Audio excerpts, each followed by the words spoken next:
So you get to your local spot, you check the conditions, wind is good, but not crazy strong. What do you rig up?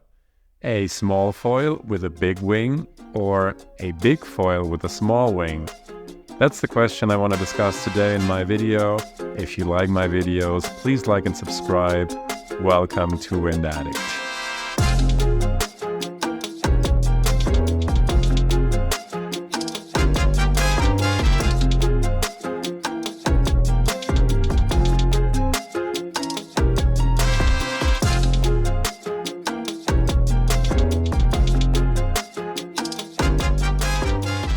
Before we get started, a quick announcement. I will be participating in the Defi Wing race in the south of France in May. It's a long distance race with many participants. 260 people are already signed up who will all race together. I think the max is 400, so a lot of spots left still. So if you're interested, go ahead, check it out. I'm going to put the link in the description. I actually got my Wind Addict hoodie that I will be wearing at the event. If you go there, please put it in the comments. If you do, it would be great to meet up. And now let's get back to the video.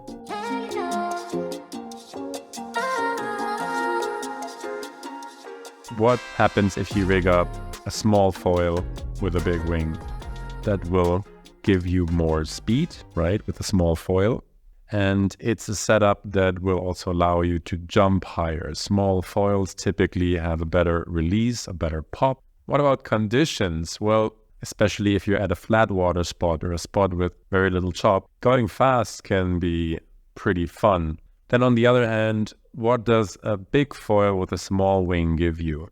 Big foil is typically a little bit slower and of course more lifty, but it allows you to run a small wing. It's easier to handle, should be less strenuous on your hands and arms, especially if you don't use a harness. If you have a lot of fun with maneuvers, then a small wing can be very beneficial. You know, doing Heineken jibes, race jibes, downwind 360s. If you're into catching waves, also a small wing is an advantage, because at the end of the day, you want to flag it behind you, right? And ride waves just with your foil. A smaller wing is easier to flag, or it's less noticeable. Downwinding with a wing would be the extreme example of that, where some people say, oh, even a 4 square meter wing is too big for that. You need 3.5 or 3. If you do that and you don't have crazy strong winds, then you do need a decent sized foil. The important thing is that with your foil, you still need to be able to go as fast or faster than the waves. Even if the foil is slightly bigger, it should be a thin profile with a good amount of glide that can generate a good amount of speed despite its size. Yeah, especially if you want to, outrun the waves and do like bottom turns into waves. You need that little bit of speed to be able to do that. For me, I had a recent example where in a session I had between 9 and 17 knots of wind and some nice mid-sized waves. And I went out with my downwind board and my medium-sized foil, 1,500 square centimeters, high aspect, fluid H, and with a 4 square meter wing, which is pretty small for me, but I had so much fun. It was really great.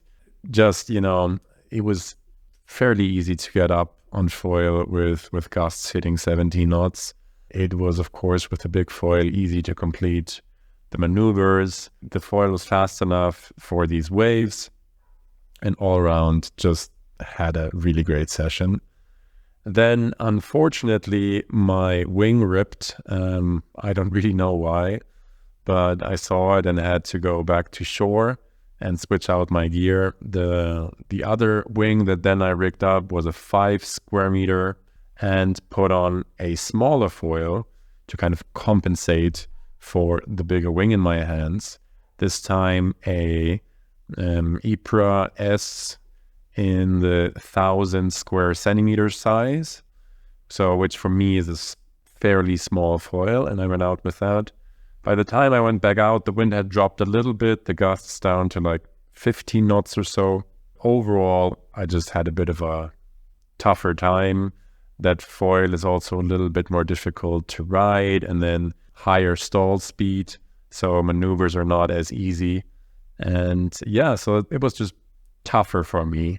An experienced rider who's very used to that foil may still be fine, of course, but with my level, that was the case.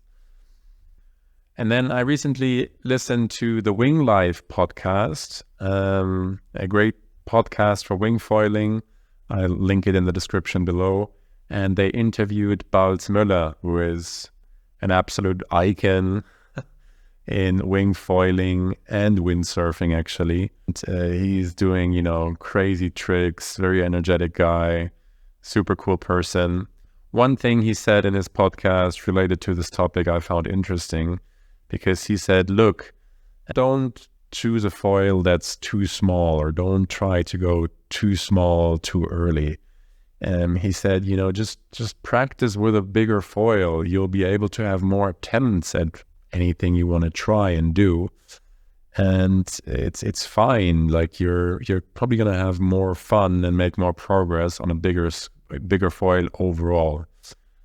But then when asked about typical wing sizes and what he uses there, and he basically said that for his main wing is a 4 square meter, and that he uses it for all kinds of conditions, and that he doesn't enjoy bigger wings so much.